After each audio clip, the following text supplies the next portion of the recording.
Hoje, a gente vai desvendar uma tecnologia que está por trás de uma infinidade de máquinas que trabalham sem parar. É a automação eletropneumática. Pensa nela como uma união, sabe? Uma união genial que combina o melhor de dois mundos. A inteligência super rápida e precisa da eletricidade com a força bruta, confiável e barata do ar comprimido.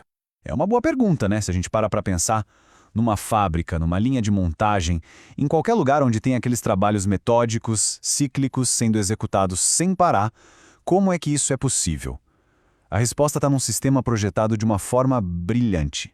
Ok, vamos mergulhar nisso. Automação eletropneumática é exatamente essa combinação que o nome sugere. De um lado, a gente tem a eletricidade, com aquela capacidade de processar informações, tomar decisões em milissegundos. Esse é o cérebro da operação. Do outro lado, a energia pneumática, que é a força gerada pelo ar comprimido que faz o trabalho pesado. Essa é a força, os músculos. O grande truque, o pulo do gato aqui, é justamente essa mistura. Um controle preciso e barato, com uma força imensa, simples e segura. Para entender como essa dupla funciona, vamos seguir um roteiro. Primeiro a gente vê o projeto geral, depois vamos conhecer os músculos, o centro de comando e os sentidos do sistema. E no final, a gente vai ver como tudo isso se encaixa perfeitamente. Tudo começa com a ideia de que esses sistemas não são uma via de mão única, sabe? Eles operam num ciclo constante e muito inteligente. É bom pensar nisso não como uma linha reta, mas como um círculo. O sistema executa uma ação, aí ele observa o resultado e, com base nessa observação, ele decide o que fazer em seguida.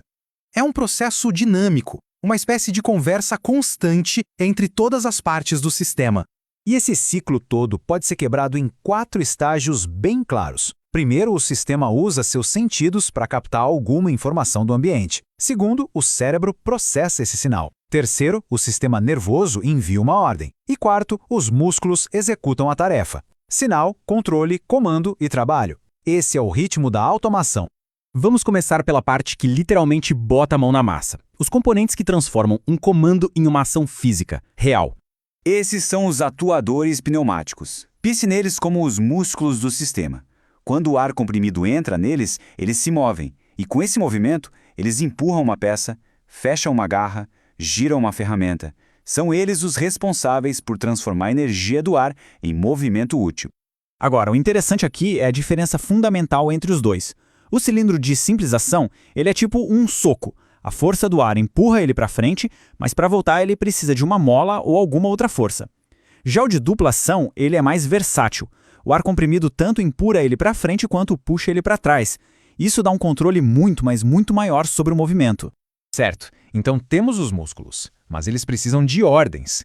Eles precisam saber para onde e quando se mover. É aí que entra o centro de comando. As válvulas eletropneumáticas são como se fossem os porteiros da energia.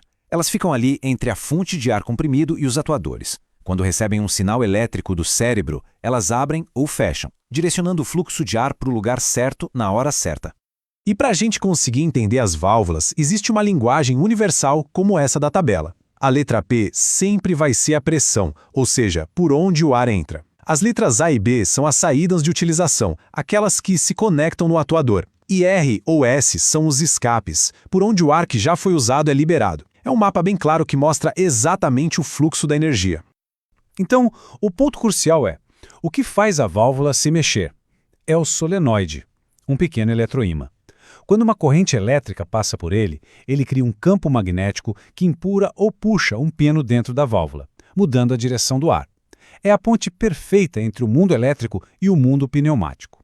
Ok, o sistema pode agir, mas como é que ele sabe quando agir? Ele precisa de olhos, de ouvidos, ele precisa sentir o ambiente ao redor. É aqui que entram os sensores elétricos. Eles são os sentidos da máquina. Um sensor pode detectar se uma peça está no lugar, se um cilindro chegou no final do curso, se uma porta está fechada. Essa informação é vital, porque é o sinal que inicia todo o ciclo de automação. E existem muitas formas de sentir. Um sensor de contato mecânico é bem simples. Alguma coisa encosta nele e ele manda um sinal. Já um sensor de proximidade é mais avançado. Ele detecta a presença de um objeto sem precisar tocar nele, o que é perfeito para aplicações de alta velocidade e, claro, evita o desgaste mecânico. Agora, vamos juntar todas as peças desse quebra-cabeça e ver como essa sinfonia de componentes funciona em perfeita harmonia. E aqui a gente vê o ciclo completo. Imagina só uma caixa chegando numa esteira. Passo 1. O sensor vê a caixa. Passo 2. O cérebro do sistema recebe esse sinal e pensa, ok, hora de agir. Passo 3. Ele manda uma corrente elétrica para a válvula. E passo 4. A válvula direciona o ar para um cilindro que avança e empurra a caixa para outra esteira. Simples, elegante e incrivelmente rápido. A fonte original resume isso perfeitamente. A palavra-chave aqui é realimentação contínua. O sistema nunca está cego, sabe? Ele está sempre recebendo informações e usando essas informações para comandar o próximo passo, de forma cíclica.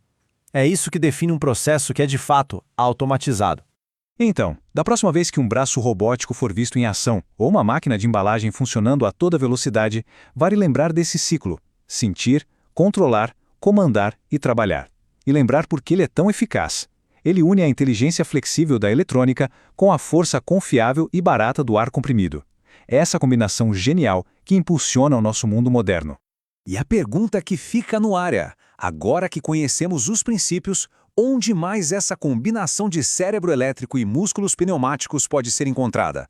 Nas portas de um ônibus? Em equipamentos médicos? Em brinquedos de parques de diversão?